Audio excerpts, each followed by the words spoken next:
Hi, my name is Sierra Miller, and the subject I'll be talking about today is how can two different cell types have the same genetic information but different appearances and functions? And you can find this on Chapter 3.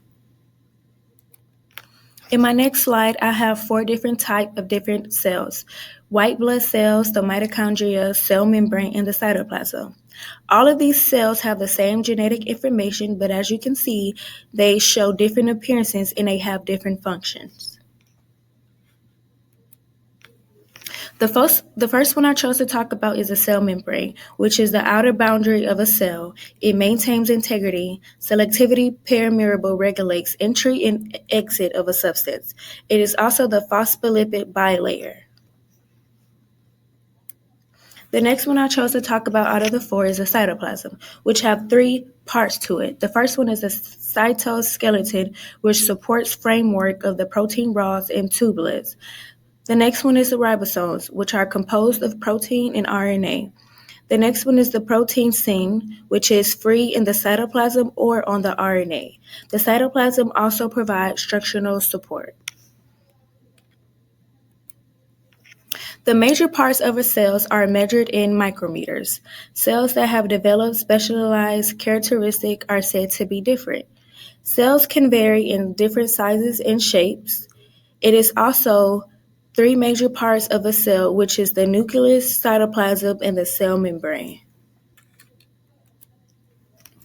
Genetic information of the cell membrane and its functions.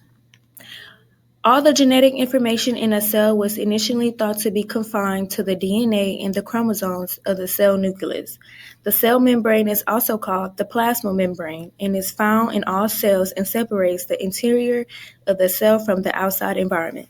As you can see on the bottom one, it shows a picture of all cells that separates the interior of the cell from the outside environment. Genetic information of the cytoplasm and its functions.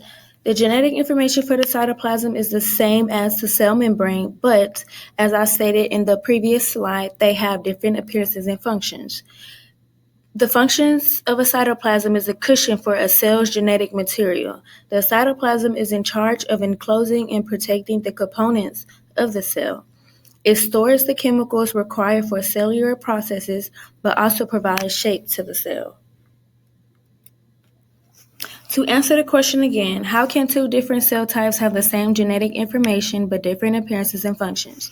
The different cell types in a multicellular organization differ dramatically in structure and function. However, cell differentiation generally depends on changes in gene expressions rather than on changes in the nucleotide sequence of the cell's genes. They become different because they synthesize and accumulate different sets of RNA and protein molecules. They generally do this without even altering the sequence of the DNA. That is all I have today. Thank you.